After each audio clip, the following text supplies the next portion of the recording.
გამარჯობა, ეთერშია სოლიდარობის სტუდია და გადაცემას გაუძღვები მე, დავით ახვლედიანი. ჩვენი დღევანდელი სტუმარი გახლავთ, ჟურნალისტი, მიმომხილველი ნუკა არველაძე. მოგესალმებით, ნუკა. მადლობა, რომ გვეწვიეთ სტუდიაში. სხვადასხვა თემებზე მოგვიწევს რასაკვირველია დღეს საუბარი პოლიტიკურ საკითხებზე და მოდით დავიწყოთ ხელმოწერების შეგროვების თემით, რომელიც ეხება რუსეთთან დიალოგის დაწყების მოთხოვნას. 66,000-ზე მეტი ხელმოწერაა შეგროვებული და ეს საიტი რატომღაც პერმანენტულად, პერიოდულად ჩერდება. აქ გამოითქვა სხვა რესპონდენტებმაც გამოთქვეს ეჭვი იმასთან დაკავშირებით, რომ ეს შესაძლოა მიზანმიმართულად ხდებოდეს.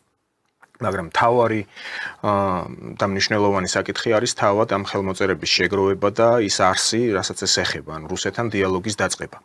თქვენ როგორ ფიქრობთ, რამდენად მნიშვნელოვანია ამ ეტაპზე სუფთა ფურცლიდან, ასე ვიტყოდი, რუსეთთან დიალოგის დაწყების განახლება და უნდა გადადგას თუ არა ეს ნაბიჯი საქართველოს ხელისუფლებამ?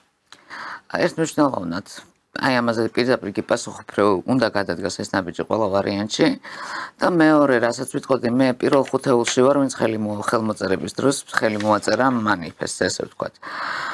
მაგრამ გეტყვით ერთ რაღაცას, თავიდან როცა ვფიქრობდი და უყურებდი ეს კამპანია, როდესაც დაიწყო, ცოტა სხვანაირი ის მქონდა დამოკიდებულება ამ ყველაფერთან. მე დავიწყე დაკვირვების რეჟიმში გადასვლა რა და ვაკვირდებოდი უკვე ხალხის რეაქციას, აქტივობას, ყველაფერს. მოდი სიმართლე ვთქვათ, ეს აქტივობა, რაც ახლა ხელმოწერის შეგროვებაზე მიმდინარეობს, მაქსიმუმ 5-10%-ის დატვირთვაა, მეტი არა. ეს რო იყოს მართლა კამპანიური ხასიათის და სიტყვაზე იყოს რეგიონებში გასვლები, შეხვედრები, გასაუბრება ხალხთან და ადგილზევე ხელმოწერის შეგროვება დამერწმუნეთ, რომ 9 მილიონს გადაცილებული იქნებოდა, იმიტომ რომ ერთია, როცა ადამიანი რაღაც საიტზე შედის და მოდით ახლა ვთქვათ, საქართველოში ყველა ვერ ფლობს ესე კარგად ინტერნეტს, რომ გადავიდეს საიტზე, იქ სახელი გვარი შეიყვანოს, იმეილი შეიყვანოს, რაღაცა ის ყველაფერი გააკეთოს. მაქსიმუმ ამას ფლობს ძალიან ესე ვთქვათ რა, აქტიური მოსახლეობა. გამომდინარე აქედან, აი ეს ამას რომ მართლა კამპანიური ხასიათი ქონოდა, ხელმოწერები 10-ჯერ მეტი იქნებოდა, ესე ვთქვათ რა. მინიმუმს ვლაპარაკობ მე. 10-ჯერ მეტი კი არის 660,000, ხო? 9 მილიონზე მეტი. 9 მილიონი ადამიანი, როდესაც შენ უკვე მოყვება ამ ლაპარაკზე, რომ საქართველოს 35 მანძილზე იმდენი პრობლემა ნახა დემოკრატიის და თავისუფლების ფანტომების დევნაში, რომ მიხვდა, რომ თუ არ დაალაგებ მეზობელთან ურთიერთობას და თუ შენ მე რიგით მოქალაქეს მიშლი რუსულად ლაპარაკს, რუსეთში მოგზაურობას, რუსეთთან თანამშრომლობს და შენ თვითონ დადიხარ რუსეთში, ბიზნესიც გაქვს, გადასარევად ხარ, არაფერს არ იკლებ და მე შემომიბრუნდები რუსეთումეს და ამიძახებ უკაცრავად რა, უკვე აღარ ავჭამთ ამ ტყუილებს. ხალხი გამოფხიზლდა ამ თვალსაზრისით დავით. აღარ არის უკვე ის გარემო, სადაც ეცი რა ვაიმე რუსი და ვაიმე ისე და ვაიმე, ხო კაი გავიგეთ რომ სოფლიო კამპანია რუსოფობიის. სოფლიო კამპანია და უკაცრავად და არაბულ საქართველოს მივესალმებით. აი იგივე ხალხს მინდა მე ვკითხო, ვინც მე რუსეთთან რაღაცა კეთილ დამოკიდებულებას მიწუნებს. არაბული საქართველო უნდა? თუ ბანგლადეშის საქართველო უნდა. აი ძალიან მაინტერესებს. ბოლო ერთი წელია კატასტროფა. არა, არც ახლა არა ვარ, არც ამ თვალსაზრისით ვიძახი ამას. ბოლო ერთი წელი რაც საქართველოში მომრავლდა, აი ეს გაურკვეველი რაოდენობის მიგრანტები. აი ესეთი არ მახსოვს მე საქართველოს. ერთი მახსოვს რომ ადრე თქვი იყო კვირიკაშვილის დროს რომ რაღაცა ირანიზაცია წავიდა და პლეხანოვი გადაიქცა რაღაცა ირანელების ესეთ გამზირად და მეორე არის ეხლა და ვეღარ ვიგებ უკვე იცით აი რა პოლიტიკაა. აი თუნდაც აი რაღაცა 7 მილიარდიანი ინვესტიცია საუდის არაბეთიდან. ბოდიში იმ 7 მილიარდიან ინვესტიციით ვინ უნდა ისარგებლოს? არაბებმა, ხო? რომელი ქვეყანა ჩადებს შენს ქვეყანაში ინვესტიციას თუ იქ მოგებას არ ელოდება? რომელი გაჩუქებს ვისთვის ხარ საყვარელი საქართველო? აი ძალიან მაინტერესებს რომელი აი ნამახვანზე ვნახეთ ხო დღეს 400 მილიონზე მეტი დაჯარიმდა საქართველო. რა ხელშეკრულება იყო ესეთი დადებული? რომ აი ინვესტორი რომელსაც აქეთ უნდა დაეხარჯა ფული, აქედან მეაქვს ფული 400 მილიონი დოლარი. ეს ხო არა ლაპარაკი 40 ლარზე, 400 მილიონი დოლარი. ხო? აი 400 მილიონზეა ლაპარაკი. აი უნდა ამოწიო, ვისაც ეს ხელშეკრულებაზე ნამუშევარი აქვს, ვისაც ხელი მოწერილი აქვს, ვისაც ეს ყველაფერი ესე აქვს დალაგებული და სათითაოდ უნდა მოთხოვო პასუხი. რატომ მოხდა? აი თუნდაც იგივე, აი რამ გამოიწვია მიგრანტების ამ რაოდენობის შემოდინება საქართველოში? რატო გვაქვს ჩვენ იმ ქვეყანასთან ესეთი ლაღი სავიზო ურთიერთობა, რომ ტიპები შემოდინდა აღარ გადიან თუ არ გააგდე? და რატო გავლენ? მეც მიყვარს ჩემი საქართველო, მეც მინდა აქ ვიცხოვრო. შენც გიყვარს საქართველო და დარწმუნებული ვარ, სხვაგან წასვლა არცაც არ გვინდა. და ამავე დროს აი საინტერესო და საჭიროა საკითხს შეეხეთ. რაც შეეხება საზღვარზე შემოსვლას. ეხლა აქ საუბარი იყო აღმოსავლეთის ხალხებზე, არაბებზე, მაგრამ რაც შეეხება აი წინა კვირას დასავლურ მედიას ჰქონდა ატეხილი ისტერია, ვიტყოდი პირდაპირ, ლარსზე არ შემოუშვეს უკრაინელები. ხო, დეპორტირებული უკრაინელები, კი. თავარი არსია აქ საინტერესო. ეხლა ჩვენ იქ არსებობს კანონი არსებობს. საქართველოს სხვათა შორის საკმაოდ ლოიალური ქონდა, ანუ თუ კი ვინმე ან დევნაშია ან პრობლემები აქვს საკუთარ ქვეყანაში, მაინც არ უნდა შეაფერხონ, შემოუშვან. მაგრამ აქ იყო საუბარი იმ უკრაინელებზე, რომლებიც ციხეში იყვნენ. ანუ ესენი იყვნენ ხალხი, რომლებიც კონკრეტული სისხლისამართლის პასუხისგებლობით იყვნენ გასამართლებულები. შემდეგ მოხდა, მათი რუსეთში აღმოჩნდნენ. იქ იყო საუბარი, რომ ვითომ იქ ციხეში აკიდეს მათი მთელი ეს დაავადებები. რაც კი ჰქონდათ, მაგრამ აქ ისმის თავარი კითხვა. რომელი ჭკუადმყოფელი გნებავთ გერმანიის, შვეიცარიის, საფრანგეთის, იტალიის, ნიდერლანდების რა ნებისმიერი ევროპული ქვეყანა შემოუშვებს 40 თუ 50 ადამიანს. ერთი საკითხია რომ ისინი ციხეში იყვნენ და სისხლისამართლის პასუხისგებლობის ქვეშ. მაგრამ მათ ჰქონდათ დაავადებები. ვიჩინფიცირებულები იყვნენ. ან შიცი აივ ინფექცია უბრალოდ შიცი მე ვითარდება. ქონდათ ლუისი ეგრეთ წოდებული ათაშანგი და ქონდათ ტუბერკულოზი. აი ასეთი 50 ადამიანი რატო უნდა შემოუშვას და რა უნდა ეკეთებინათ საქართველოს, სად უნდა ეცხოვრათ? და ამას ბევრი რესურსი, ბევრი მედია საშუალება ამ ყველაფერს წერს. ანუ იქ კონკრეტული ბლოგერი იყო ერთ-ერთი ქალბატონი, რომელმაც ეს ყველაფერი აღწერა და თქვა.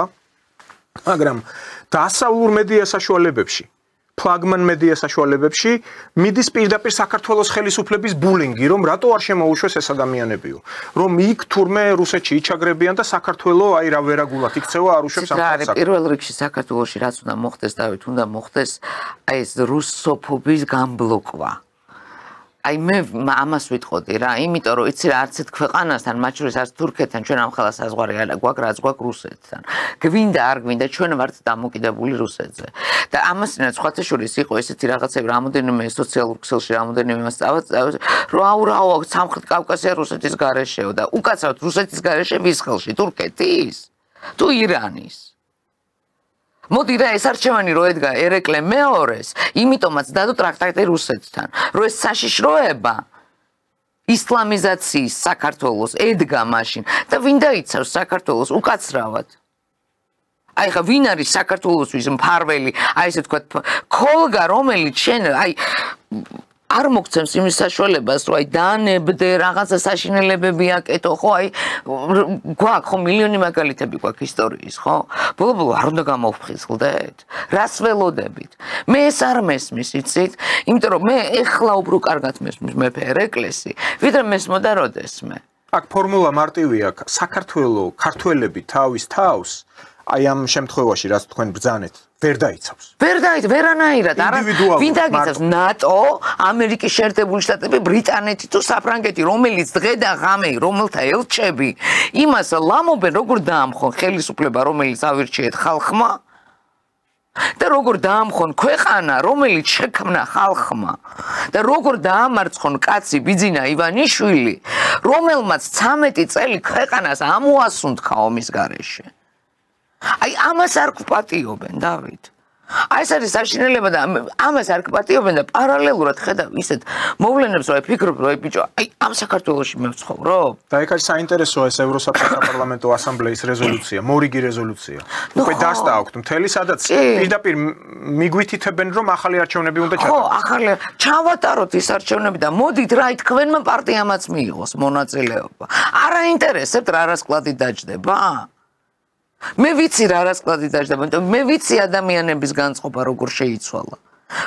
როგორ ხდება უკვე ადამიანი მოაზროვნე რომ არანაირად რა როგორ თურქეთს თავისი ეკონომიკა ემხობა თავზე მოდით ახლა რა ლირა ყოველდღე ისე უფასურდება რომ კაცი შულმაც თურქეთისთვის ახლა ჰაერივით საჭიროა საქართველოში არ ეულობა და იქ ძალიან გაძვირდა ცხოვრებას ძალიან გარდა მაგისა სომხეთი ავიღოთ დათო სომხეთი რომელიც ფაშინიანის წყალობით შეიძლება გაქრეს რუკიდან კი აი სომხეთთან დაკავშირებით თქვენ გამახსენეთ აზერბაიჯანი ნიუსი იყო სულ ახალი არ შემეძლია არ თქვა მამა ასოღიკი გვარი დამავიწყდა ეჩმიაძინის წარმომადგენელი ავტორიტეტული პიროვნება ახლა იქ სომხეთის სამოციქულო ეკლესიის წიაღში პირდაპირ ამბობს რომ პაშინიანს და მის ამალას გადასცემენ ანათემას ახლა ანათემის რიტუალი მე მართლმადიდებლურ ეკლესიაში მოსმენილი როგორ ხდება კი მაგრამ ნუ სომხებს აქვე მინდა აღვნიშნო რომ ძალიან ლამაზი ენა არის ძველსომხური, ანუ საეკლესიო გრაბარი, ეგრეთ წოდებული. და ჩვენ გვყავს საქართველოში სპეციალისტები. თითოეულად თიძე ჩამოსათვლელი ქალბატონი ერთ-ერთი, რომელიც ჩვენ პატრიარქს თარჯიმნობდა, სწორედ სომხ ანუ სომხეთის ეკლესიასთან ურთიერთობების პირობებში და აი ეს ანათემა როგორ ისმის ამ გრაბარზე ძალიან მაინტერესებს მოვისმინო. ანუ სადაც ეჩმიაძინის წარმომადგენელი ამბობს რომ ახლა ცოტა ხანში ვამზადებთ ანათემას პაშინიანზე და სხვა დანარჩენ ეს ალენ სიმონიანი და ტექნოლოგიების ეპოქაში ალბათ მაგის ნახვის საშუალებაც მოგვეცემა. ან ფაქტია რომ ახლა სომხეთში მიმდინარეობს ბრძოლა თავიანთ ფაქტია არის უყურე ხა მეორე ცოტა გადახოვას გავაკეთებ.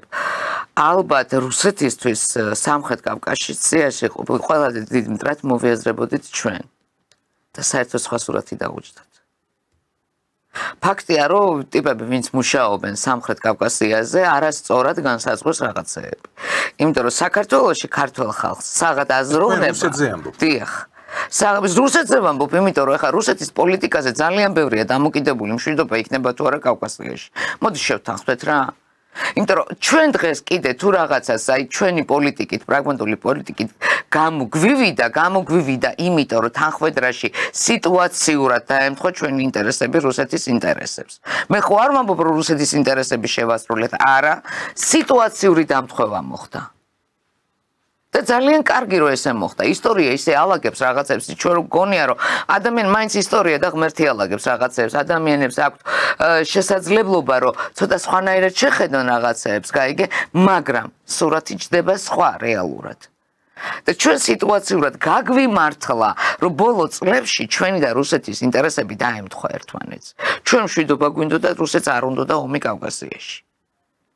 ეხლა უყურეთ როგორ აღმოჩნდა აზერბაიჯანი რომელიც მოიაზრებოდა რუსეთის პარტნიორად სტრატეგიულ სავაჭრო ეხლა როგორ დაპირისპირებაში შევიდა რუსეთთან ხო ხედავთ ყველა მე პირადად გაუგნებული ვიყავი თავიდან მეგონა რაღაც ფეიქს ვკითხულობდი და მე როგორ ჩავყევი თვითონ აზერბაიჯანის ნიუსფიდებს იმასე ყველაფერს მართლა გავაცებული აღმოჩენები გავაკეთე ნუ სომხეთის პოზიცია ყოველთვის ვიცოდი ეხლა სომხეთისთვის ჩვენ მართ არტერია ჩვენ რო გადაუკეტოთ სომხეთს საზღვარი всё, ჩათვალეთ რომ აი მორჩან, რომ აღარ არის. და ამ არტერიას რომ ადამიანები კიდე იქეთ გვამცირებენ და რაღაცა გვედირგულებიან, ცოტა გაგეცინება, ხო? იმიტომ რომ ნუ ისეთ რაღაცები წავიკითხე იმპრესაში, ჩვენ რო ესე ვწეროთ და ვილაპარაკოთ სომხებზე, ალბათ ომი დაიწყება. ხო, მაგრამ ერდოღანი საკმაოდ ძვიერია, ეს გენეტიკაც უწყობს ხელს. ძვიერისა და ასაკოვანისა ძალიან ძლიერი პოლიტიკური სიტუაციაა ქვეყანაში. ბაქოშიც ჩავიდა ახლა. კი, ჩავა. და ის ვიზიტები, რაც პაშინიანი ხო თავად ასე მოიხმო. კი. ხო და ეხლა აი დასავლური მედია ნახეთ როგორ აი გეხოცებთ თუ არ დაგავიწყდეს, როდესმე წარმოიდგენთ ის სომხეთის და თურქეთის ეს ურთიერთობას. იცით რა, ალბათ წარმოვიდგენთ. ჯერ კიდე გაზეთში, როდესაც მიწევდა წერა ამ გეოპოლიტიკურ საკითხებზე, ჯერ კიდე მაშინ აი მე მომიწია სომხეთში ჩასვლა, როდესაც აი ეს პარლამენტში ის ჰქონდათ კი, რო დახოცეს ერთმანეთი, ხო?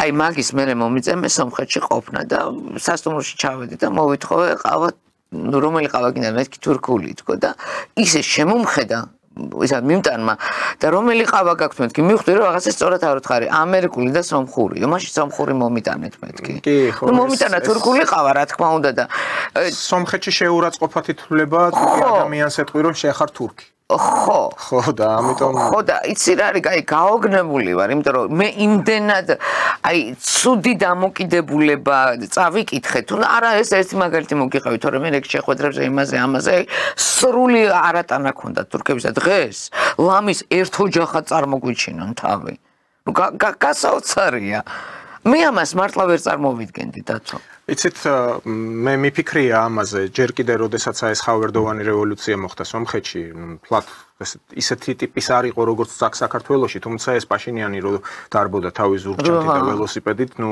ეს წინაპირობა იყო ხალხი აღელვებული იყო მანამდე დახარჯა დასავლეთმა დიდი თანხა როგორც აქ საქართველოში ანუ გამოძიებაზე ეს მისი გაზეთი ეს ჰაიკაკან ჟამანაკი და მისი ცოლი იყო მე მთავარი რედაქტორი წერდნენ ზუსტად ამ კორუფციულ სქემებზე, რომელიც იყო სარქსიანის დროს.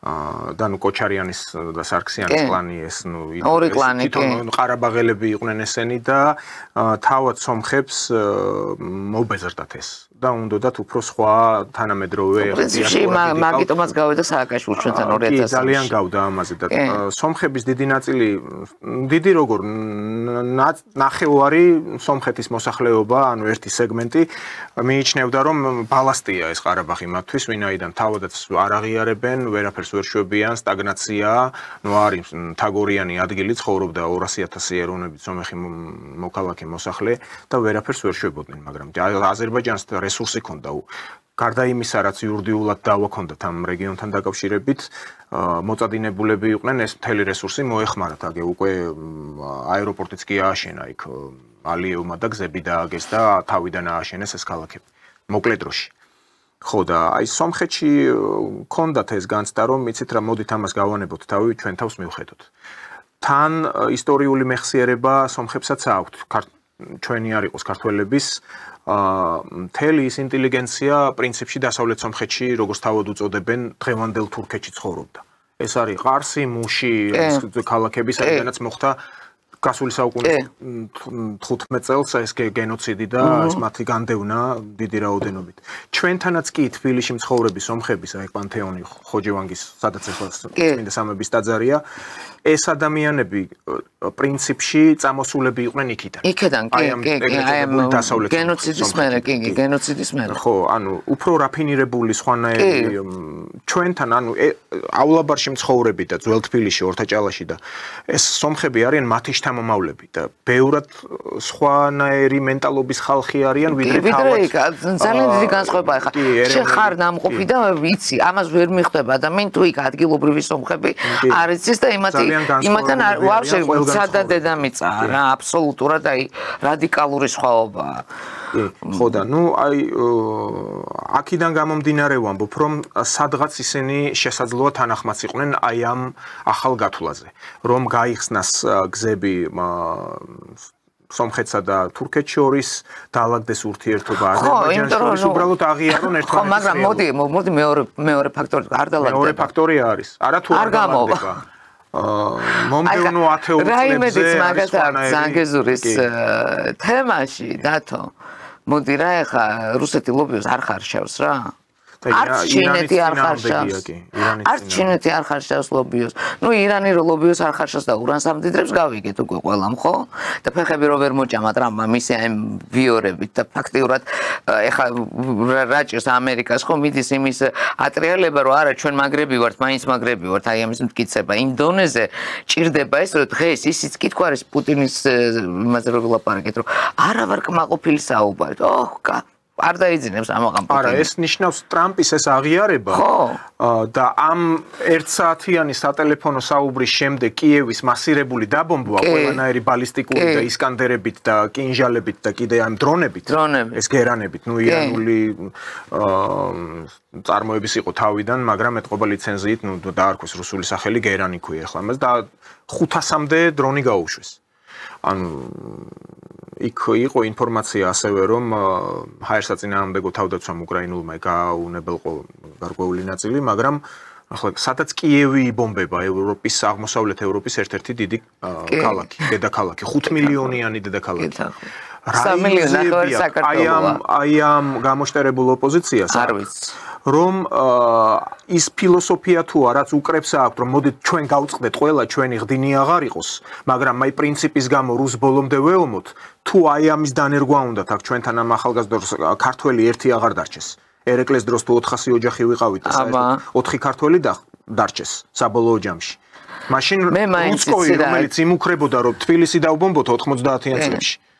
აი გახსოვთ ხო ულაშიანი რუსკოვი რო იყო ავიაციის სარდალი იყო. ძალიან კარგი. რა პრობლემა ქონდათ? გადმოიფრენს მოსდოკიდან ავიაცია და ბომბოს პრობლემა ექნებოდა. ხო აი ამაშია საქმე და ეს არ ესმით. აი გეხვეწები ხა რუსეთს რომ უნდადეს აფხაზეთ და სამხატვრო თავისთვის რეაბილიტაციას ვერ გააკეთებ და ნახეთ ხო მარიუპოლი რამდენიმე თვეში ააშენეს დონეცკი და ლუგანსკი რამდენიმე თვეში რეაბილიტაციები და თქვენ როგორ ფიქრობთ ახლა რომ მართლა მისთვის უნდადეს და არ განიხილებოდეს სადღაც ქვეყნის გამთლიანების პრინციპი რა თქმა უნდა მოლაპარაკების საფუძველზე აფხაზეთი და ოსეთი უკვე არ იქნებოდა რუსეთის ტერიტორია და თუ რომელიმე წინააღმდეგობას გაწევდა შენ შემოგევლე აი იცით რა აი ქართველების აი ძალიან ბევრი რატო წამოვიღე ხა ეს თემა რომ აი რუსეთს თავისთვის უნდა აფხაზეთი და ოსეთი და ჩვენ არ დაგვიბრუნებს და რაღაცა ესეთი რაღაცა ძალიან დარე ლაპარაკი ხალხო აი ძალიან კლიპური აზროვნების ეპოქაში ვცხოვრობთ დათო ადამიანებს არ უნდათ გაიხედონ რომ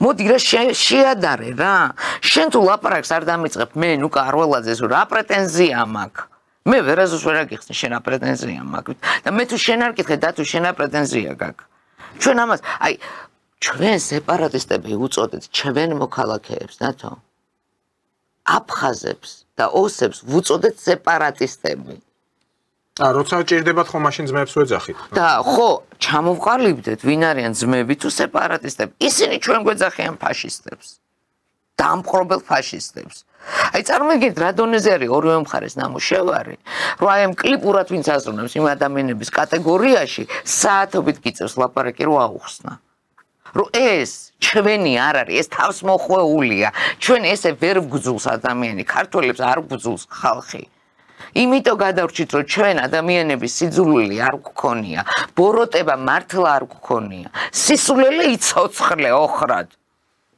და აი რა პრეტენზია რა გვინდა ეხა ხო დაუშვათ აი აზერბაიჯანს აერია რუსეთთან ნუ სამხრეთს არეულე ჩვენც ავრიოთ და როგორ სამხრეთ კავკასია რუსეთის გარეშე ხო პროგნოზები საერთოდ ცოტა უმადური არა ამ შემთხვევაში არ შეიძლება პროგნოზის მე ვეცდები აი დავხატო ის პროგნოზი რაც ჩვენთან მაყურებელს ალბათ აინტერესებს ხლა რუსეთის მთავარი ამოცანა არის ნუ ეს ნატოსთან დაკავშირებული საკითხი ყველა მიცის უკვე მამაო ჩვენოსავით მაგრამ რუსეთის მთავარი ამოცანა არის სამხრეთ კავკასიაში ბუნდღა არ იყოს ევროპული და ამერიკული გავლენის რასაც მე პირადად მივესალმები. ხო, აქედან გამომდინარე, ის თანახმაა თუნდაც აზერო-თურქებმა შეკრან ძლიერი ტანდემი, ისე რომ 20-30 წლის მერე საქართველოს და სომხეთიც ორივე შთანთქან. როგორც ვთქვათ, ეს ექსტრემისტ თურანის მომხრეებს აქვთ უკვე დროშები დახატული, ანუ თურქეთის და აზერბაიჯანის დროშა გაერთიანებულია და ყოფს ვიდრე ორ საზღვრას, ანუ სომხეთი და საქართველო არ არსებობს. უფრო 20-25 წლის მერე მობილიზებული იქნება თუნდაც ამ ტანდემის წინააღმდეგ რუსეთი. და უფრო ძლიერად. საუკუნე ნახევრის წინ გორჩაკოვმა რო თქვა რომ ჩვენ არსად არ გვეჩქარება და 2 ათეული წლის წინ რო ეს თქვა ევგენი პრიმაკოვმა რომ რუსეთს არსად არ ეჩქარება. ხო, მაგრამ მე მგონი ახლა შეიცვალა რაღაც გამოცდილება მათ განახობს. პრიმაკოვი, როდესაც მაგას ამბობდა, მაშინ სხვა პოლიტიკური ისტაბლიშმენტი იყო მსოფლიოში. არ იყო გამოკვეთილი გლობალისტების თამაში, არ იყო გამოკვეთილი deep state-ის გავლენები, არ იყო გამოკვეთილი და არ იყო ესეთი ტუპოი ისა ევროკავშირის ხელმძღვანელობა რა. აი ესეთი ჩლუნგი ხელმძღვანელობა, გინდა ნატოს რო ყავს დღეს, გინდა ევროკავშირს რო ყავს ახლა, ხო? ახლა სადაც ურსულა ფონ დერ ლაიენი გახსოვთ იყო წინა G7-ის შეხვედრაზე იაპონიაში რო თქვა რუსეთმა ჩამოუგდა ბომბი. ხო, დობის საკითხს განიხილავდა მისას. არა, მე სხვა რაღაცას გახსენებ. რუსეთმა ჩამოუგდა ატომური ბომბი და მთელი მსოფლიო რო გადაიარა და ნუ აი ხა ბერბოკზე არაფერი არა მაქვს ლაპარაკი. აღარ ვამბობ არაფერს. ბერბოკი არც მეტი არც ნაკლები მდივნად არის გაეროში. აი დარწმუნებული ვარ მე ეს კატეგორია რო ყოფილიყო პრიმაკოვი სხვა რაღაცას იტყოდა დათო. არ იტყოდა იმას რასაც ახლა შენ მე მიმეორებ. იმიტომ რომ ეს რასკლადი რაც ახლა არის, ხო? ფაქტობრივად რაც გამოჩნდა უკრაინაში ნატო-რუსეთის ომის მერე. ეს არ ყოფილა მანამდე ესე გაცხადებული. მანამდე მაინც რჩებოდა ეს შაბეჭდილება, რომ იქ ჭკვიანი ხალხია. კი, ვიღაცა ჭკვიანი არის, იმდენად ჭკვიანი, რომ ეს სულელები დასვა ხელმძღვანელებად. და მსოფლიოს ისე ურევს, რომ პატრონი არ აქვს ჯერჯერობით. რა თქმა უნდა, მე არც ისე ვაკნინებ, იმიტომ რომ არ შეიძლება ნიზანი და აცნიმა ეს ბრაგა. გაიგე, იმიტომ რომ ჩვენ ახლა ფაქტობრივად მტრების გარემოცვაში კი არა ვართ, მტრებში ვართ. ჩვენ მტრები გვყავს ქვეყანაში, აი სხვადასხვა საელჩოების სახით, აი გუშინ დანინგანესის წერილი წაიკითხეთ. აი ამაზე მეტი რა უნდა დაგცინოს ელჩმა ამიხსენი რა. და ეს ცანცარული შეხვედრებიან ოპოზიციის ლიდერებთან, ელჩის, ამ უდიდესი დიადი ქვეყნის ელჩის ჭყალებში რა თქმა უნდა. აი მტრებში ვცხოვრობთ, აი შეიძლება გაიარო ქუჩაში და აი მტრების გარემოცვაში აღარა ვართ მარტო მტრებში ვცხოვრობთ. იმიტომ რომ როდის ვინა კვანძს დაგვიდებს და წაგვაქცევს არ ვიცით. და რა თქმა უნდა, იმიტომაც ახლა მე გუშინ მაგალითად კობახიძეს დავეთანხმე, რომ ძალოვან სტრუქტურებს დღეს ბუზი არ უნდა აუფრინოთ, ისე უნდა გაუფრთხილოთ, იმიტომ რომ მარტო ამაზე გადავა, ღმერთმა არ ქნას და რამე მოხდეს, ხვალ ჩვენი უსაფრთხოების მთელი ზღვარი. ხა იმედი მაქვს, რომ აი საზღვრის თემების დაალაგდება, იმიტომ რომ ძალიან კარგი ახალი ხელმძღვანელი ყავს ახლა დავით თამაზაშვილი. ძალიან გამოცდილი და ძალიან ესეთი კომპეტენტური თავის საქმეში, ვიცნობ წლებია და ვიცი. და აი რაღაცების იმედები მე მაქვს, მაგრამ დაყრდნობა ერთადერთი ჩემენ ვიზა შეგვიძლია, ეს არის საქართველოს ძალოვანი სისტემა. მორჩა სხვა მხრივ უსუსტეს პოზიციებზე ვართ. უსუსტეს, იმიტომ რომ ნებისმიერ დროს შეუძლია დასავლეთის ეკონომიკა დაგვამხოს თავზე. იმიტომ რომ სავალუტო ფონდის კლანჭებში ვართ ჯერჯერობით. და ნებისმიერ დროს შეუძლია პოლიტიკურად აგვირიოს. მოდი შევთანხმდეთ რა. რაც უნდა ფარჩაკი ვეძახოთ ჩვენ ოპოზიციას და ქუჩაში ვერ გამოდიან. 57% გაერთიანებულმა ოპოზიციამ აიღო არჩევნებზე. ძალიან დიდი ციფრია. გაფარჩაკებული ოპოზიციისთვის ძალიან დიდი ციფრია. ხო და ეხლა საჭირო მომენტში რომ დაჭirdეთ ინსტრუქტორებიდან გაივლიან ისევე როგორც ბაკურიანში იქ. არ გადიან რო? შეწყვიტეს რო? არა, არ შეწყვიტეს და ყველაზე ცუდი რაც ხდება ახლა რომ მართული პარტია საკუთარ მომხრეებს და საკუთარ მოკავშირეებს ასუსტებს, არაძლიერებს, რაც ხვალ შეიძლება ძალიან ძვირი დაუჯდეს. ამას ვიტყვი ხმამაღლა. ამას არ ვიცი, მე არა მაქვს ამის პასუხი. მე არა მაქვს ამის პასუხი და მე ეს მაღელობს დღეს როგორც მართველი გუნდის მხარდამჭერს, რომელმაც ხმამე ვერცე ავირჩი 13 წლის მანძილზე ყოველთვის ვიყავი დაუშვათ აპოლოგეტი და ამას არც უმალავდი. მე არ ვუმალავდი და არ მერიდებოდა იმის თქმა რომ მე ამ გუნდის გაძლიერებაზე ვმუშაობ და მე ეს მინდა. და მე დღესაც იგივეს ვიტყვი. იმიტომ რომ ჩემი ქვეყნის სტაბილურობისთვის ხვალინდელი დღისთვის სასიცოცხლოდ მნიშვნელოვანია ძლიერი იყოს ქართული ოცნება. ყველა ფაქტორზე პოზიციონირებით რა. აი ვინც რა უნდა მოიგონოს. ნუკა, მაგრამ ხელისუფლება ამბობს რომ ჩვენ მოველით შტატებთან გადატვირთვას. გადატვირთვას და იგვაჩნია რომ არის ყველაზე მნიშვნელოვანი სტრატეგიული პარტნიორი. რებრენდინგი მოხდება, რებრენდინგი რას ნიშნავს? იგივე რჩება, იცვლება შეფუთვა, ხო? რებრენდინგი ამას ნიშნავს და რას ველოდებით, რომ deep state-ი რო დამირეკავს, ახლა იცინა მე ნუკა რველაძე და დათო ახვლედიანი არ მომწონს და მედიაში არ იყვნენ დასაქმებულები, მაგრამ მე მომწონს აი ეს ვიღაცა ჭიჭიკო და ბიჭიკო და ისინი დამის საქმე. ამას ველოდებით. თუ იმაზე მეტი გამოცდილება არ აქვს როგორ იმართოს ქვეყანა, ვიღაცამ უნდა გვიკარნახოს. იცი რა არის, მე ძალიან ბევრ განცხადებაზე არ მაქვს პასუხი. მიუხედავად იმისა, რომ მე ადრე არც მჭირდებოდა პასუხის ძიება, განცხადება კეთდებოდა, მე ვხვდებოდი რატო კეთდებოდა ესეთ. მე დღეს არ მაქვს ამის პასუხი. მე ვპოზიციონირებ საკუთარი პოზიციონირებიდან. მე მჭირდება ძლიერი მმართველი ძალა, როგორც ამ ქვეყნის მოქალაქეს, ამ ქვეყნის გულშემატკივარს და სამშობლოს მოყვარულ ადამიანს. მე მჭირდება ძლიერი ოპოზიცია, რომ ყავდეს მმართველ ძალას, რომელიც აი ამ ყველაფერს დააბალანსებს და ქვეყანას განვითარების აი ამ გზას არ შეუწყვეტს. და ნახეთ რა Deutsche Welle რასწერს რომ კახარიას მანდატების გაუქმებაზეა ლაპარაკი, რომ ახლა უკვე საქართველოს ყავს ერთპარტიული პარლამენტი. და ახლა იწყებენ იმის პედალირებას იმაზე, რომ აქ ყალიბდება უკვე ერთპარტიული მმართველობა, ანუ დიქტატურა. ხო, ეს არის ეს არის აი რო ითქვან იმ ტალღის გაგრძელება, რაც 13 წელია საქართველოში არის. 13 წელია ჩვენ ამას მივყვებით, ჩვენ ამას უსმენთ, ჩვენ უკვე იმდენად მივეჩვიეთ, რომ არც გვესმის ცუდად ყურში, იცი? იმიტომ რომ კარგს იქიდან არ ველოდებით. ჩვენ იქიდან რასაც ველოდებით, ეს არის ცუდი. მორჩა. კი ბატონო. და ჩვენ საუბრობდით ასევე ამ პუტინის და ტრამპის სატელეფონო ზარზე. ხლა ანალიტიკა უდევთ საინტერესო რუსებს, გასაგებია რომ იქ რუსული პოზიციები უფრო მეტია და ის სურვილები შესაძლოა, თუმცა ევროპა ყავთ დახატული ძალიან მძიმე მდგომარეობაში. ანუ თუნდაც ის ნატოს სამიტიო, სადაც მოლოდინი იყო, რომ მიჩვეულები იყვნენ, რომ ტრამპი აკრიტიკებს, საერთოდ რა თქვინდა ეს ორგანიზაცია დახურეთ, ეხლა ანალოგიური არაფერი არ უთქვამს, მაგრამ თვითონ იყვნენ ტრამპთან მათხოვრების როლში. მახასაც მამიკო დაუძახეს კაი. ხო და სადაც ახლა ტრამპი ამბობს რომ უკრაინა ვერ მიიღებს შეიარაღებას და იარაღს.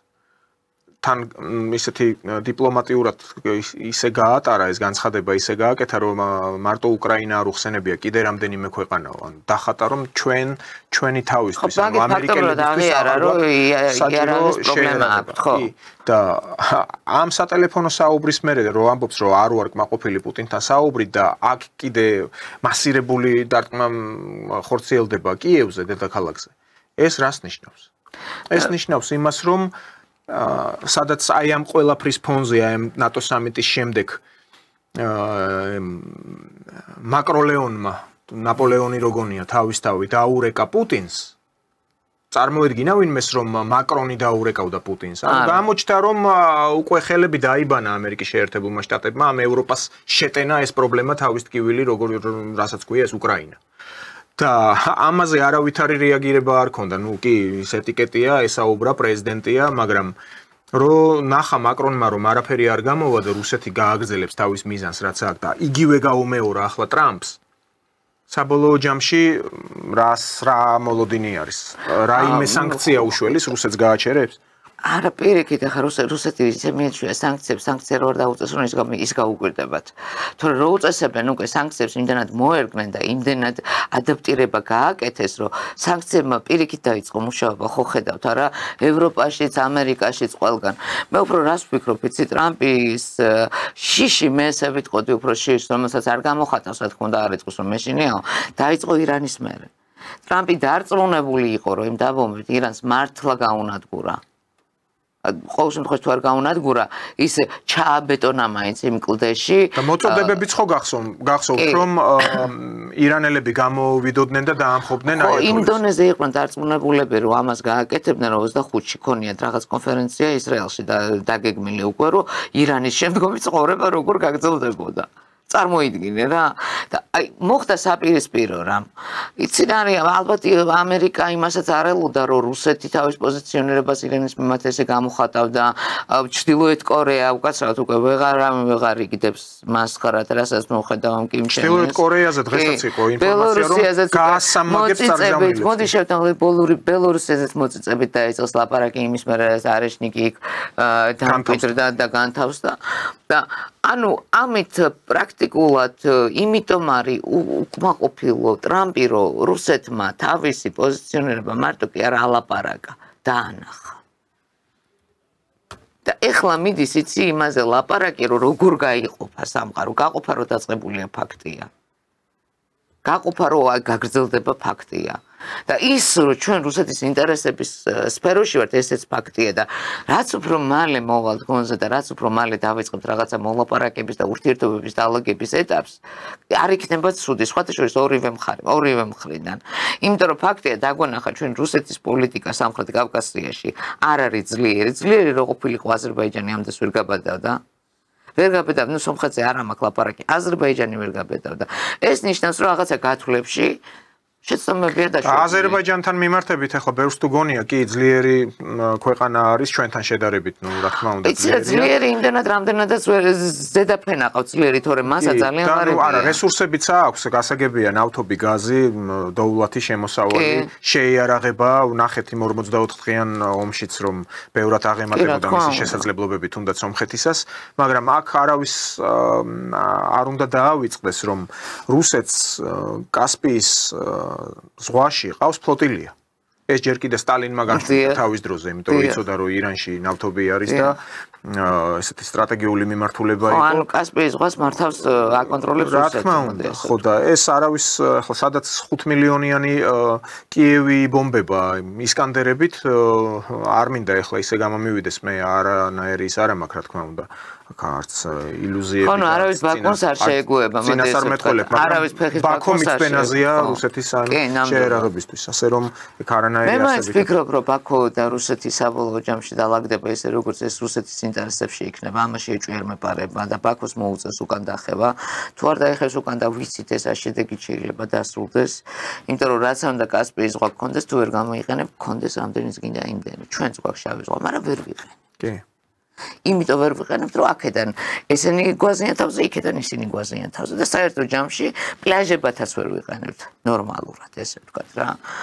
ამიტომ ძალიან ბევრი არის დამოკიდებული ეს სტრატეგიული პარტნიორობის, ესე ვთქვათ, რომელიც უკვე პრინციპში ეს სიტყვას როგორ გაუბრალოვდა ჩვენთან ატყობ, იმიტომ რომ ამერიკეთ და ტაში უკარით სტრატეგიული პარტნიორი და საბოლოო ჯამში ხა ვინც იცის რას ნიშნავს დოკუმენტი სტრატეგიული პარტნიორი, არაფერი ჩვენ შტატებისგან სტრატეგიული პარტნიორობის მსგავსი არ მიგვიღია პირიქით აქეთ გვპარსეს რაც შეეძლოთ ადამიანებს დაგვიხოცეს ნატოში რატო ვერ გავიგეთ ხო და მოდი რა ეხლა თავდაცვის ძალებს რო ვუყურებ მე და სხვა ქვეყნის თავდაცვის ძალებს რო ვადარებ იმდენი არც არაფერი არ გაუკეთებიათ რა ხო ეგ ყოფილი მეოცნებადლა კიდე ხო არც იმდენი არ ჩადებულა იმ ჩვენ თავდაცვის ძალებში თუნდაც რომ ჩვენ გადავდროულიყავი და რუსეთის წინააღმდეგ ბრძოლა დაგვეწყო 9 საათი გაეძლო არც იმდენი და მე მაინც ვფიქრობ ჩვენ უნდა გამოვხიზლდეთ ჩვენ მაქსიმალურად უნდა გამოვხიზლდეთ ქართველები აი მაქსიმალურად უნდა გადავხედოთ რა არის ჩვენთვის უკეთესი რა არის ჩვენს პრიორიტეტი რა თქმა უნდა თუ გადარჩენა გვინდა და არაბული საქართველო მე პირადად არ მინდა ხო ამას ვიტყვი თვალშისაცემია ხო ჩემთვის არაბული საქართველო მე არ მინდა თუნდაც იცი რა ხო ყველაზე მთავარი არაბულს არ მინდა მე ვაყოლო რომ თითქმის ყველა ქვეყანაში ძალიან ბევრ თანამედროვე ქვეყნებში ევროპულ ქვეყნებში აიკრძალა ჰიჯაბის სიარული იმიტომ რომ ტერორიზმის საშიშროებასთან გაიგივდა ჰიჯაბი ჯანდაბას ან ნიქაბზეა საუბარი ამბრაზურას საუბარი ნიქაბი აი ამერია ნიქაბის მაგას აღარ მინდა მე ჩემ ქვეყანაში ამ ნიქაბიან ქალებს და კაცებს ხედავდე მე არ ვიცი იმის უკან ქალი დგას თუ კაცი დგას და რატო არ შეგვიძლია ეს კანონმდებლობის დონეზე დარეგულირდეს და გარდა ამისა თუ სანამ არა გვაფეთქებენ და რამე დინამიტიანი არ შემოვა ესეთი ნიქაბი და მანამდე ვერ გამოფხიზლდები ეს ყველაზე ცუდი ვარიანტი რასაც ამბობ მაგრამ ყველაზე ესეთი მსუბუქი მათი ქცევებით მათი მენტალობით თავად ქალაქის ჩვენი ქართული დავაკონკრეტებდით თბილისური სუბკულტურაც იშლება კი გეთანხმები თავიანთ კრიტერიუმებს ზრდილობასთან დაკავშირებულს თავს გვახვევენ უკვე არა გვახვევენ და მოდი რა ვთქვათ ქალების მიმართ არავითარი პატივისცემა არ გააჩნიათ და ამას არც მალავენ აი თუ მქონდა მე ესეთი შემთხვევა რომ თვალების დაბრიალებაც კი დამჭირდა რა და წარბის აწევაც იყო რაღაცა ესეთი ქუჩა ეს სხვა მაღაზიაში. ნუ საზოგადოებრივ ტრანსპორტზე ვამახვილებ ძირითადად. ხო, იმიტომ რომ მე მაღაზიაში მქონდა შემთხვევა და უკაცრავად რა მე არ მჭირდება ჩემ ქვეყანაში ვიღაცა მიკარნახოს წესები. იმიტომ რომ უკვე საბჭოთა კავშირის დროს ხო ვითომ მონა ვიყავი რუსეთის, მაგრამ საქართველოში წესებს არავინ არ კარნახობდა რა. ყველამ ბოდიში მოიხადოს. მაგ დროს აშენდა და დამშვენდა ჩემი ქვეყანა. და მაგრს გამრავლდა ქართველიერი კიდე დღეს რომ რაღაცას წარმოვადგა. კი. მუშინა, ჟენშინა, ნიპალოჟენა იტყოდნენ და ხო. და მორჩა და არა იმათ კიდე თავისი პრობლემები აქვს, მაგრამ ვიღაც ჩვენ თავს ხომ უნდა მივხედოთ ამ თვალსაზრისით, ხო? კი. ხო, ეს აბა მიდი თურქეთში ან სადმე სხვა ქვეყანაში გაბედე და რაღაცა ზედმეტი თქვენ გააკეთე. აბა მიდი. თუ გაგაბედინებენ. შემსრე, აი მაგალითს მოვიყვან საბერძნეთში. ახლა არ მინდა ისე გამომივიდეს რაღაც დიდაქტიკურ მუშაობას ვეწევი მაყურებელთან, მაგრამ აი სალონიკში X1-ით ავტობუსია ცნობილი აეროპორტიდან მიდის სიმისხიმდე, ეგნატიამდე უბრალოდ მთავარ გამზირამდე. ვინმემ რო გაბედოს რომ რაღაც 2 წუთი 5 წინადადება მობილურ ტელეფონზე ავტობუსში იმაზე მეტი გაუგრძელდეს. თუ ვინმე ურეკავს, ეტყვის რომ კი აი გადმოგირეკავ ტრანსპორტში ვარ, მე გავაგზავნოთ. ჩაქოლავენ. ну, ასე პირდაპირ გაგებით არა, მაგრამ შენიშნას მე თავად ვარ შემწრე, რომ შემოტრიალებულან ბერძნები და უთქვამთ, რომ გაჩერდი. არ შეიძლება. აქ ჩვენთან რო ახვიდე ავტობუსში. პირდაპირ ეს Coca-Cola, რა ვიცი, რა გვარია ეს Coca-Cola-ს დამფუძნებელი დამოვიწყდა. ჭონია, ხო, ну, ბუკლეტებში რო იმ რაღაცეებს ელტონ ჯონებს ახატინებდა და აბეჭდინებდა. ის მაინც ეთქვა, რომ კი ბატონო, იყიდეთ ეს Coca-Cola, მაგრამ ავტობუსში აი ასე მიყუდება პირდაპირ ზგორლიშკა რუსები რო ამბობენ, არის უზრდელობა. კი. და ამას მე იმას კი არ ვიტყვი, რომ ეს აღმოსავლეთიდან ჩამოსული შავგვრიმანი მიგრანტები აკეთებენ. პრობლემა ის არის, რომ საქართველოსდან თბილისში მიგრირებული ახალგაზრდობის უმეტესობა იქცევა. იმიტომ რომ ჩვენ წესები აღარ აქვს. ამიტომ გავუსვი ხაზი, რომ ეს სუბკულტურა ქალაქური თბილისის ირღვევა. ირღვევა აი ეს ურთიერთპატივისცემა. საკუთარ პრობლემებზე ამ დახურულ სივრცეში ლაპარაკი მობილურზე. კი. ხო? და ეს Coca-Cola თუ რა ვიცი რა ნებისმიერ სხვა დასალევის წრუპვა საზოგადოებრივად გულზე ვიყავით და ლაპარაკობდით ესე ნაკინით ამოდიან დედები ბავშვებთან ერთად. კი, არა, საერთოდ რაღაცა ის ქუჩა. ხო და ამ დედებს და ამ მშობლებს ეთხოვათ რომ არიან პირველი მიგრანტები საქართველოს სხვა რეგიონებიდან. იცი რა მაინტერესებს დათო? აი ეს ხალხი რუს ტურისტებს რო არ უშვებდნენ. და რუს ტურისტებზე რო გაგიჟებულები, სად არიან ახლა აი ამ მიგრანტებთან დაკავშირებით? აი ისინი ტურისტები არიან, რატო ხმას არ იღებენ? უშვებენ თავიანთ რესტორნებში. მაშინ რო კატასტროფები გააკეთეს, გახსოვს აი ეს კაფეებში რო რუსი და ის არის. აი ხა უშვებენ ამ არაბული, ბანგლადეშური, ინდური, პაკისტანური წარმოშობის ტიპებს? არა. არა. რატო ვერ უხედავ მე ამ პროტესტებს? ხო, აი პროტესტი არა. აი რატო ვერ უხედავ მე ამას? აი მე რუსმა რა დამიშავა ამ შემთხვევაში.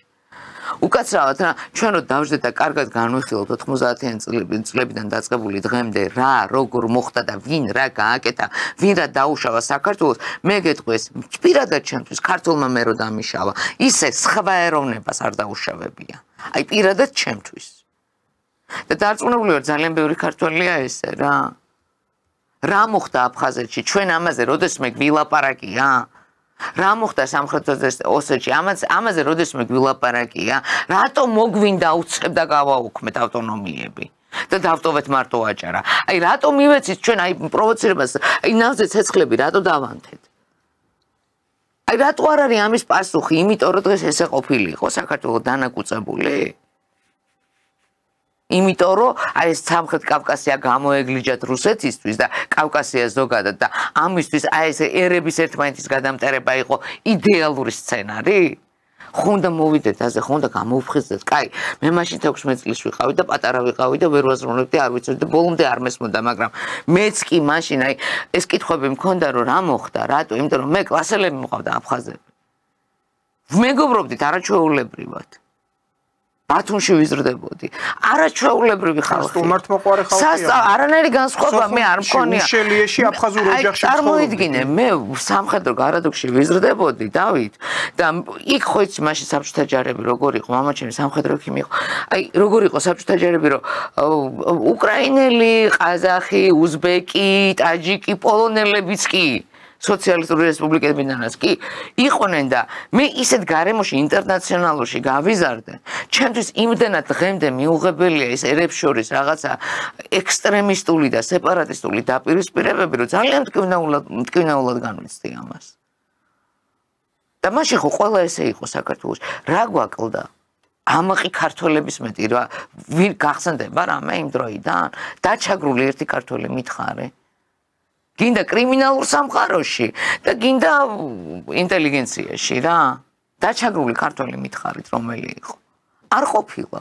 ხო, არა, დაჩაგრული ქართველების რა გითხრათ პირიქით კონცენტრაცია ხდებოდა შაბათ-კვირას რომ წყალდუბოში წასულიყო ყველა ემგოს პრიომკით შემოსული დასავლური ახალთახალი ეყიდათ ოჯახში რა ვიცი ბროლიდან დაწყებული ხო რა ვიცი ხა მე მაგალითად იუგოსლავიის და იმისი კანადის დუბლინკი მაგრამ მე მაშინ ესე ქვინისთან ესეთი მსმენელი ვიყავი და ფანატი რო იტყვენ და ბათუმში მაგ ნაკეთი 25 მანეთა და ეს ქვინის პლასტინკას რასაც ვეძახით რა ხა უკაცრავად კი ხო შეიძლება ეს დახურული იყო მაგრამ ჩვენ ხო მაინც ვახერხებდით ამ დახურული სივრცეების გარღვევას დათო არ ვიცი მე ხა მე მაგალითად სილაღე არ მაკლდა არ მოკლდა არც ჯაზი და არც სოული და არც დასავლური გინდა მუსიკა, გინდა ტანსაცმელი. აი კი შეიძლება უფრო მეტი გვინდა, ჩვენ ყოველთვის მეტი გვინდა ადამიანებს, მაგრამ მომიდაუბედურება ჩვენ არ აგვირჩევია. ამაზე არჩევანი ქართულ ხალხს არ გაუკეთებია. დარწმუნებული ვარ, ეხლა ქართული ხალხის არჩევანი არ არის ომი. და პირიქით, აი ეს დარეგულირება და დალაგება ურთიერთობებისაც ყველაზე ძალიან გვჭირდება. უნდა მოხდეს რაც შეიძლება ჩქარა რა. და ეს სახალხო დიპლომატიაც ბევრად უნდა გააქტიურდეს, თუნდაც აი ამ აფხაზებთან და ოსებთან. მე ძალიან გამიხარდა, არ შემიძლია არ ვთქვა, ვიხილე ჩასულა თუშიშვილი ტასოებთან. ხო. და ერთად გაუსინჯეს იმ ოქროს მედალს კბილიას, რამხელა ჟესტი არის, ოსიკაცი და პატიჟებს თავის თანამებრძოლს და რამხელა კონტრასტი არის, მენტალურ სხვაობაზეც არის ლაპარაკი. ხო ყველას ახსოვს ის რინერის ჟესტი, რამაც გამოიწვია, ეს მე დისკვალიფიკაცია ჰქონდა ადამიანს ამდენი ხანი, ხო, დაიჩაგრა ამ სპორტ. და აი ტასოები, ოსი, ანუ კავკასიელები რა გვაქვს ჩვენ გასაყოფ. ანუ უნდა ბევრად აქტიური უნდა იყოს. და მე ვფიქრობ, რომ ამაში ყველაზე დადებითი როლი შესრულება შეუძლია რუსეთს. იცი რა რუსეთმა უნდა გახსნას მისი პოლიტიკა ურთიერთობებს. რუსეთი არის დახურულ სივრცეში. აი მე ხა ძალიან კარგად ვაკვირდები ყველა ქვეყნის ესე ვთქვათ საინფორმაციო ველებს რა და რუსეთს აქვს კომპლექსი, რომ იმდენად აი ეს შეძახილები გარშემოდან რუსი იპყრობს, კომპლექსი რო არსად არაფერს არ ერევიან. სინამდვილეში გლობალურად რო შეხედო კალცევაია აბარონაუტიოს, ანუ უკრაინა თავდაცვის რეჟიმშია, თავდაცვის რეჟიმშია გასული და ალბათ სანამ რუსეთი აი თავის პოლიტიკას არ გახსნის სხვა ქვეყნებთან მიმართებაში, ეს პრობლემები იდგება. რუსეთისთვისაც სხვათა შორის, იცი? იმიტომ რომ აი ეს თუნდაც იგივე კავკასიური ერთობა რაც ჩვენ მქონდა ძალიან კარგად რუსეთის საბჭოთა კავშირის დროს. თორე მანამდე ხა გეხვეწები ერთმანეთის დაჭმაზე ვიყავით ის ლეკიანობა ეს ყველაფერი იყო გვახსოვს გადასარევად. არ იყო ესეთი იდეალური როგორც უნდათ ეხლა რომ წარმოგვიჩინონ კავკასიაში ურთიერთობები დაალაგდა საბჭოთა კავშირის დროს. ურთიერთპატრიოტიზმი ჩვენ დავიწყეთ მაშინ. თორე გადახედონ რა ისტორიას რა. კი, დიდი ყურადღება ეთმობოდა და რესურსებიც ბევრი იყო ამას ჩადებული ყველა და ალბათ ნაწილობრივ მაგანაც გადაგვარჩინა დღემდე და თო მოდი სიმართლე ვთქვა. არა, ჩვენო სხვა ვართო, კავკასია, რუსეთი ჩვენ არაფერ კავშირში არ არისო. როგორ გეკადრებთ? აქ ეხლა გულისხმობს რას, რომ ადრე თუ გვიან თუ ეს თურქული ვექტორი გაძლიერდება საბოლოო ჯამში, ანუ არის ახლა გასაგებია რომ მაგის საშიშროება ნამდვილად არის, თურქული ვექტორის გაძლიერების საშიშროება ნამდვილად არის, მაგრამ მე მაინც ვფიქრობ, რომ ეს ვერ მოხდება გამომდინარე იქიდან თვითონ თურქეთია შიგნიდან არეული. ეხლა ჩანს ამ ფონზე, სხვების არევის ფონზე, თორე ხა ვინც მეტნაკლებად ისნობს თურქეთის შიდა პოლიტიკას, მთლად ეს ელაღი ვერ იქნებოდა, იმიტომაც არის რომ რუსეთს არ აქვს ამხელა რეაქცია ამაზე. იმიტომ რომ შიგნით ძალიან დაძაბული სიტუაცია აქვს დავით ახლა ერთ-ერთი ძალიან სერიოზული ლიდერი ოპოზიციის დაჭერილი ყავს იმას მილიონობით მხარდამჭერი ყავს სტამბული 17 მილიონიანი ქალაქია და სტამბული აქტივს მოგებული და სხვათა შორის იმ არჩევნების დროს მე მომიწია თურქეთში სტამბულში ყოფნა და მე ვაკვირდებოდი რა განწყობები იყო მაშინ თვითონ შიგნით მომიწია დაკვირვება და არც მთლად ესე მარტივია მაგრამ საშიშროება არეულობის და დაპირისპირების ნამდვილად არის რო არ დათმობს ეს არ ნიშნავს რომ შეიძლება დაპირისპირებას ავწდეთ სამწუხაროდ. კი, ძირითადი არის ახლა აი ეს დერეფანი რომელიც ჩინეთი რადგან ფიგურირებს ეს უძლიერესი ქვეყანა და მთავარი ერთ-ერთი ძლიერი მოთამაშე, მსოფლიო მოთამაშე, ამ ხრივ ჩვენ ვართ დაცული როგორც დერეფანი. მეტნაკლებად. იმიტომ რომ თუ ჩინეთის წინააღმდეგ დაიწყებენ პირველი ვისაც დაარტყამენ ვიქნებით ჩვენ. რა თქმა უნდა, მაგრამ ის რომ ჩვენით მერე გავა ეს ყველაფერი ეს ტვირთები გადადის თურქეთზე, თურქეთიდან შედის მერე იქ შევა ბულგარეთში, რა ვიცი, სხვა ქვეყნებში გადის ავსტრიამდე გავა. თურქეთამდე ხო უნდა მევიდეს. ხო, თურქეთამდე რა გზა აბანახე? არც ეს მარტივია. იკრიბნენ ყველა ეს ქვეყნები, ყაზახეთი, არც მეტი არც ნაკლები ყოფილა ამ სტეფანაკერტში, ახლა ხანკენდის, აზერები ხანკენდის ეძახიან და იქ მასპინძლობს ალიევი ამათ ყველას, ანუ ერდოღანი და პეშკეზიანიც კი ჩავიდა ირანის პრეზიდენტი. ანუ აქ რა თქმა უნდა რუსეთის წარმომადგენლობაც არის? რუსეთი არ არის ნახსენები, როგორც ჩანს არ არის, მაგრამ აქ ეთყობა ირანთან ცდილობენ იპოვონ საერთო ენა იმ თვალსაზრისით, რომ ეს ჩრდილოეთ სამხრეთ კორიდორი არ იყოს დამაბრკოლებელი ფაქტორი აი ამ ჩინეთ ჩინეთიდან მომავალი და შუა დერეფნის პრინციპში კორიდორების ომი გვაქვს ახლა ჩვენ რა. კი, ეკონომიკა ძალიან საზღვრო. ხო, კორიდორების ომია და ვნახოთ სხვათა შორის ეხლა გამახსენდა ევსტაფიევი არის ესეთი გეცოდინება შენ ძალიან კარგი პოლიტოლოგი ამერიკანისტი და აღმოსავლეთმცოდნეც არის პროფესორი ძალიან მაგარი აი ესეთი ინტელექტუალი რომელმაც რამოდენიმე თვის უკან თქვა სხვათა შორის ეს რომ კორიდორების ომი გადაინაცვლებდა ახლო აღმოსავლეთში და რომ ზანგეზურის ეს ყველაფერი რაც ახლა ხდება დაახლოებით ამის პროგნოზირება გააკეთა მაშინ და იცი როგორ გამიკვირდა და მაშინ ესე როგორ გავშალე და აი დავაკვირდი ყველაფერს რომ რატო დადგა ეს და მომენტში ახლა მივხვდები რომ 100%-იანი თქვა რაც თქვა მაშინდელი განხილვიდან ესე ვთქვა რა და ეს საშიშროება ისევ დგას ესე ვთქვათ რა. იმიტომ რომ აქ რუსეთის ჩაჭრა უნდათ, აი ევროპასთან მისი ჭუით ჩაჭრეს უკვე, ეხლა აქ ჩინეთთან უნდა ჩაჭრეს, აქ ირანთან დაუშვათ ეს, მაგრამ ამ ყველაფერში თუ რუსეთი როგორც დამკვირვებელი ისე არის, აი ხა დღევანდელ შეხვედრაში, მაშინ ჩავთვალოთ რომ შეხვედრა არაფერს მომცემი არ იქნება. და თუ მონაწილეა მაშინ სხვა სურათი რუსეთს ექნება პრობლემები აი ამ გლობალური გადასახედიდან აი ამ დერეფნების ბრძოლის თვალსაზრისით ერთი არის რომ ის უნდა ჩაერიოს ქირურგიულად მე სიმართლე გითხრათ დიდი ხანია ვაკვირდებიდან მეტნაკლებად ახლა რუსეთს ვიცნობ იქიდან გამომდინარე რომ იქ სწავლობდი კიდეც ასე თუ ისე რუსების ენა ვიცი არა რუსული არამედ რუსების ენა ვიცი მაგაზან დიდი მნიშვნელობა ხო ანუ აქ ვიღაცებს გონიათ რომ რუსული თუ იცი ეს ბევრს ნიშნავს რუსები ვინც რუსული იცის აქ ბალოტაზე ყავდათ უამრავი ეს გლობალისტ ლიბერალები ხო და მთავარია იქ ფრუნზენს სანაპიროზე გენშტაბში რა იხარშება იმ ტვინებში ის უნდა იცოდე და რა უნდა მოელოდე რა შეიძლება გააკეთოს რუსეთმა. უბრალოდ აქ ვიტყვი რომ ვერ ვიტყვი რომ პესიმისტურად, მაგრამ მაინც ისე კითხვის ნიშნით ქვეშ უყურებ რომ ქირურგიულად ჩაერევა. თუ ამ დერეფნებში რუსეთს რაიმე პრობლემა შეუქმნა. მე ვფიქრობ უბრალოდ რომ დროს გაწელავს 10-15-20 წელი რუსეთისთვის და რუსეთის მასშტაბისთვის ეს არ არის დიდი მაგრამ ორი დროის გაწელა რუსეთისთვის არ არის ეს დრო დიდი ნამდვილად შეუძლია თუნდაც იმიტომ რომ ეკონომიკა მეტნაკლებად ფეხზე დააყენეს და ჩინეთი ყავს სიტუაციური პარტნიორი მაგრამ დროის გაწელვა არაწყობს ამერიკას ევროკავშირს იცი რატო ამათმა რაღაცა რო არ ქნან, ისეთი რეცესია აქვს ეკონომიკაში.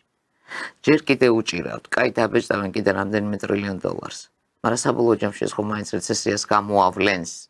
ამიტომ მაგაც ჰაერივი ჭირდებათ, სადმე კიდე დიდი ომი, რომ ომის ეკონომიკაზე აწყონ რაღაცა ეს გამოძრუნები გააკეთონ.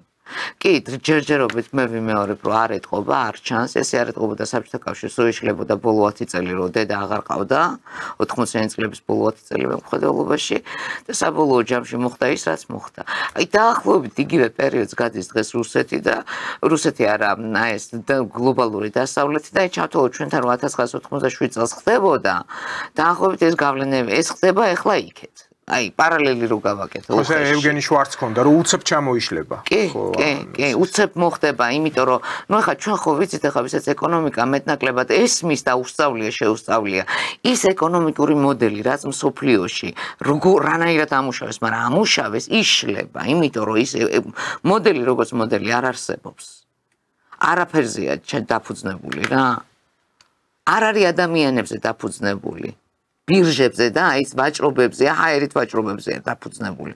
და ამან კიდე დიდხანს იმუშავა და იმუშავა იმ ხარჯზე, რომ საბჭოთა კავშირი დაიშალა. საბჭოთა კავშირი რო არ დაშლილიყო, ეს დიდი ხანია მოხდებოდა. აი, უბრალოდ მაგათ რაში არ გაუმართლოთ. იცით, საბჭოთა კავშირის დაშლას აუცილებლად უნდა მოყოლოდა რუსეთის დანაკუწება. რუსეთის დანაკუწება კი გამოიწვევდა იმას, რომ მაგათი ეკონომიკა გამოძურებოდა და ეს არ მოხდა, პუტინი მოხდა რუსეთში. რამაც ხელი შეუშალა ყველაფერში აბსოლუტურად რა. ამათ გეგმებს. გლობალურ გეგმებს. საიდან აპირებდნენ რუსეთის დაშლას? კი. ჩეჩნეთიდან. ჩეჩნეთიდან, ხო. დღემდე იმას წერენ, რომ აი იქ 200,000 ადამიანი დაიხოცა. ჩეჩნეთიდან და იქეთ ალიასკა წავიდო და ალიასკის თემა წავიდო და მე აქედან რატომღაც ფიქრობდნენ, რომ ჩინეთს მართავენ და ჩინეთის გავლენით აი ნაწილზე და ხო, თათრსთან. მაგრამ მოხდა ყველაფერი პირიქით. და დღევანდელ შეხვედრასაც შეეხება მე კიდე რაღაცა ცოტა შევშფოთდებოდი. ირანში რო გამოსვლოდათ რაც უნდა. ირანში რო არ გამოვიდეთ, ხო ხედავთ რა უცებ ამუშავეს სომხეთი და აზერბაიჯანის გეგმა. თურმე ყოფილა. კი. ანუ გეგმა მე რა მეკვის რუსეთში ვინც პული იშოვა მე მგონი ერთი ბიძინა ივანიშვილი რომელიც რუსეთის წინააღმდეგ არიყენებს და 1-2 მილიარდერი რომელიც აი რუსეთს არ მეუბრუნდა აი ვინც პული იშოვა და რაღაცას წარმოადგენს ყველა რუსეთს აუწყუկმენა აი გადავირიე რა მართლა მიკვირს ეს ფაქტორი იმიტომ რომ კაი რუსეთის წინააღმდეგ რომ მუშაობდა შენ ქვეყანას რომ უპოვ არაუშავს ამდენს ვერ ხვდები რა უჭირდათ ეხა აზერბაიჯანს რა უჭირდა იდეალურად ქონდა რუსეთთან აწყობილი ურთიერთობა აი დაბალანსებული დასავლეთთან აი მართლა ვერ ვიგებ აი რა თემაში წამოყვეს თავი და არ შეიძლება რომ არ აღნიშნოთ ახლა ბრიტიშ პეტროლიუმი რისი ანგლოსაქსების მთავარი ხო მივედით ყველაზე იქამდე რაც ჩვენთან ოფისი აქვს ბაქოში და ესეთი კი გააგდო მაგრამ აი ბრიტანული სამსახურების ნაღვაწია ის ყოველივე რაც ახლა ხდება აზერბაიჯანსა და სომხეთში. და USAID კი გააგდო, მაგრამ მიექვსი ვერა. აი. ეგეც შედეგი რა. და ნახოთ იცი რა ეგ იმდენად გაუთვლელია ცოტა აი არაპროგნოზირებადი უბრალოდ დღესაც ხდება იქიდან გამომდინარე მან დასკვნის გაკეთება რაღაცის ფიქრი რომ უბრალოდ დაკვირვების რეჟიმში უნდა ვიყოთ ალბათ რა ანუ ყოველ შემთხვევაში ეს მიმომხილველები ვინც მეტნაკლებად გონზევართ რა ხდება ჩვენ სამეზობლოში და სამეზობლოში იმიტომ რომ მარტო ეხლა როგორ ამას მეგობრებს ვეუბნებოდი აი ინფორმაცია ნახეო და არა მეთქი და ნახეო გუშინ რაღაც ხო არ გადაერემა თქვა გუშინდელ დღეზე მინდა ხარჯავს დროს ისე სწრაფად იცვლება ყველაფერი გუშინ რა ითქვა უკვე დაკარგულია კი წამის 1000-ში ხო წამის 1000 აი ძალიან სწრაფ მავალ მსოფლიოში ვართ რა რაც იმას ნიშნავს რომ აი შენ როგორც 10-15 წელი ვეღარ დაელოდება მსოფლიო პრიმაკოვის დროს ეს სხვა მსოფლიო გქონდა დღეს სხვა მსოფლიო გვაქვს პრიმაკოვის დროს სხვა ხალხი კაი ბერლუსკონის ევროპაში ხა ჯორჯა მელონი რო გეყოლება ხო აი ძალიან დიდი განსხვავებაა ხო ძალიან დიდი განსხვავებაა მოდი შევხედოთ რა და მიტერანთან რომ მიტერანი და მაკრონი შეადარო აი ასევე დიდი განსხვავება სასწაული აი დანარჩენებზე აღარ ვლაპარაკობ იმიტომ რომ ყოველთვის წამყვანი იყო ეს ორი ქვეყანა თან ჰელმუტ კოლი რო შეადარო ეხლა ქვეყნდელ მმართველებს აი გესმის ხო არა მერცე მინდა ვთქვა რომ რეიტინგი ამ ბოლო პერიოდში აწეული აქვს მაგრამ აი ეს მისი წინამორბედი შოლცი საერთოდ რა ვიცი აი მერცად კი აწეული აქვს მაგრამ აი კოვზის მერე ვაგონში და კოკაინის მერე ყველაზე ცუდი რა ვიცი ხალხს აგვევდნენ იმას რომ კოკაინის მოსულა დარლევაც მოსულა ლოთობაც მოსულა მე რა მოსულა ქვეყანას მართავდა მაპატია რა კოკაინს რო შეისუნთქავ ხო არა ეს უბრალოდ ისეთ სურათი იყო მე იქ ახსნა განმარტებაც დაიდო რა რას ამ ახსნა განმარტება ბავშვები ხო არა ვართ კაი რა და გარდა მაგისა რისი თქვა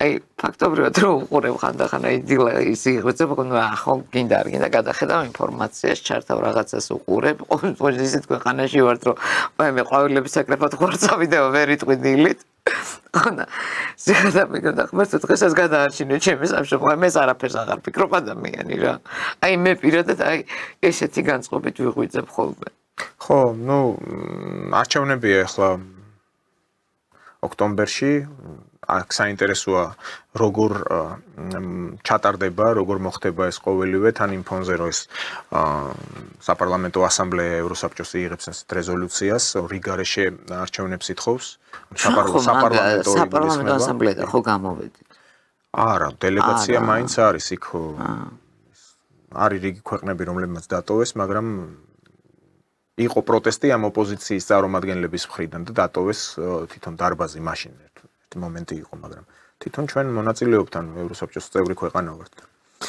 დიდი მადლობა ნუკა მოგზანებისთვის მე ტელემაყურებელს შევახსენებ ჩვენი სტუმარი გახდათ ჟურნალისტი მიმომხილველი ნუკა არველაძე მე მომდევნო კვირამდე გემშვიდობებით შევხვდებით 4 შაბათს 16 საათზე მადლობა ყურადღებისთვის